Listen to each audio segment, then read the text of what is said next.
Você já se perguntou até onde seu corpo aguentaria antes de implorar por descanso? Já imaginou atravessar quilômetros com os ossos trincando a cada passo? Sentir a própria carne queimar? E ainda assim, escolher continuar? A maioria das pessoas foge da dor. Evita o desconforto.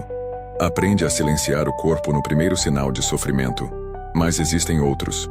Homens que fizeram da dor uma aliada, que ao serem empurrados ao limite do inumano, olharam o abismo nos olhos e deram mais um passo. Este não é um vídeo sobre motivação. É um mergulho naquilo que separa os comuns dos imortais. Um estudo visceral da mente por trás de feitos que desafiam a lógica, a medicina e o bom senso. Aqui, não falaremos de superpoderes. Falaremos de decisão. David Goggins, por exemplo. Um homem que foi abusado na infância, ignorado pelo mundo, humilhado pela vida, e mesmo assim correu ultramaratonas com os pés quebrados, com os rins falhando, com o corpo gritando. Mas ele não parou, porque ele entendeu que o corpo cede, mas a mente é uma decisão. E Niki Lauda, o piloto que foi engolido pelas chamas no meio de uma pista de corrida, que teve o rosto derretido, os pulmões queimados e o corpo declarado morto por minutos, mas que voltou às pistas 42 dias depois. 42 dias, ainda cheirando a carne queimada. E por quê? Porque ele decidiu que aquilo não o derrotaria. Que move esses homens? O que existe dentro de alguém que se recusa a parar, mesmo quando tudo já deveria ter acabado? O que você vai ler a seguir não é fácil. São histórias que incomodam, que sufocam, que expõem o lado mais cru do ser humano. Elas não foram feitas para te inspirar. Foram feitas para te confrontar. Para arrancar da sua zona de conforto a ilusão de que você dá o seu melhor. Você não dá. E depois de assistir isso, talvez comece a perceber o quanto você aguenta é muito menos do que pensa. Prepare-se para mergulhar na mente dos que andaram no inferno e escolheram continuar andando. Este vídeo não é para todos. Mas se você chegou até aqui, talvez, só talvez, exista um guerreiro aí dentro. David Goggins, a mente que se alimenta da dor. Se a sua infância fosse um filme, ela seria uma história de amor, ou um filme de terror. A de David Goggins jamais passaria no horário nobre. Ela pertence ao tipo de enredo que o público evita, porque dói, porque é real demais, porque obriga você a se perguntar: e se fosse comigo? David cresceu numa casa onde a única constante era a dor. Seu pai, Tranis Goggins, era um homem que sabia sorrir para o público, mas transformava sua própria casa em um campo de guerra. Desde os 6 anos, David trabalhava na pista de patinação do pai, não por brincadeira, mas por obrigação. Antes do sol nascer, já estava limpando pisos, polindo patins, carregando caixas. Era tratado como um empregado, apanhava como um cão, e aprendia desde pequeno que choro não alivia, só atrai mais porrada. Sua mãe era espancada quase diariamente, mas não havia grito, porque gritar chamava mais violência. David aprendeu o valor do silêncio. Aprendeu a se esconder, dentro de si mesmo, a ser invisível, a existir apenas para sobreviver. Na escola, David era invisível por escolha. Negro em um bairro branco, com dificuldades de aprendizado, gagueira, tiques e baixa autoestima. Não sabia ler bem. Fingia entender. Sentava no fundo da sala, rezando para não ser notado. Engordava. Comia para calar o que sentia. Comia para esquecer. Chegou a pesar 135 quilos. Trabalhava exterminando baratas. Voltava para casa, ligava a TV e comia. Mas um dia, entre sujeira e tédio, viu na TV algo que mudaria tudo. Homens rastejando na lama. Vomitando de exaustão, gritando, sangrando, mas não parando. Era um documentário sobre os Navy SEALs. E ali, o monstro, dentro de David, acordou. Ele ligou para o recrutador da Marinha. Ouviu: "Você está gordo demais. Tem 3 meses para perder quase 50 quilos. E mesmo assim, talvez não dê. Para qualquer um, isso seria o fim." Para David foi o começo. Criou sua própria Hell Week. Sozinho. Corria até sangrar.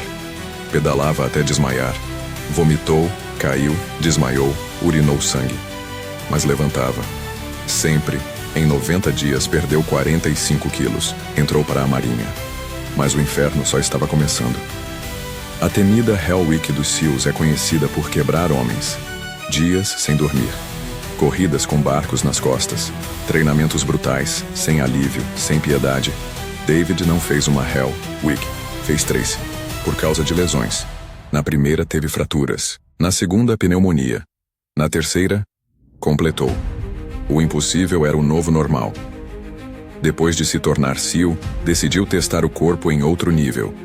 Ultramaratonas. Corridas de 100, 200, 240 quilômetros. Na primeira, sem treino, fraturou ossos dos pés. Defecou nas calças, urinou sangue e desmaiou. Mas terminou. E ali descobriu algo que poucas pessoas suportam. Existe um portal atrás da dor. Um lugar onde o corpo já morreu, mas a mente continua. Goggins passou a viver nesse lugar. Você acha que está cansado, mas segundo David, você usou só 40% da sua força. O resto está trancado, na dor que você evita. A dor é um espelho. Quem tem medo de se ver, nunca vence. Niki Lauda. Voltar do fogo. Imagine acordar de um coma, olhar no espelho e não se reconhecer. Imagine lembrar do momento em que tudo derreteu. A pele, os lábios, os pulmões. Niki Lauda não imaginou. Ele viveu. Austríaco, frio, direto.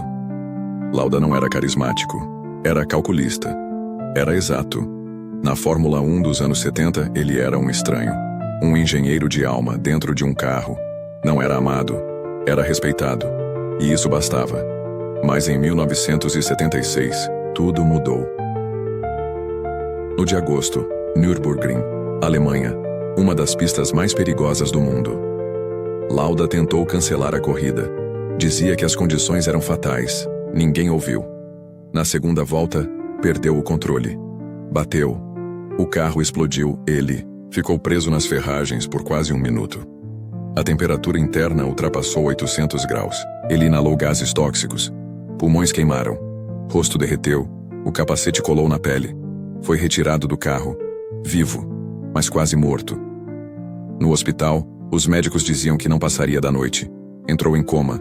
O padre foi chamado. Recebeu extrema unção. Mas Lauda acordou sem rosto, com dores insuportáveis, sem certeza de respirar normalmente de novo, mas com uma decisão na cabeça. Eu vou voltar a correr. Em 42 dias, Lauda voltou à Fórmula 1, com as feridas ainda abertas, com sangue saindo do capacete, com o rosto deformado, e ainda conseguiu terminar a corrida. Aquilo não era só resistência. Era insanidade lúcida. Era obsessão com o controle, com a superação.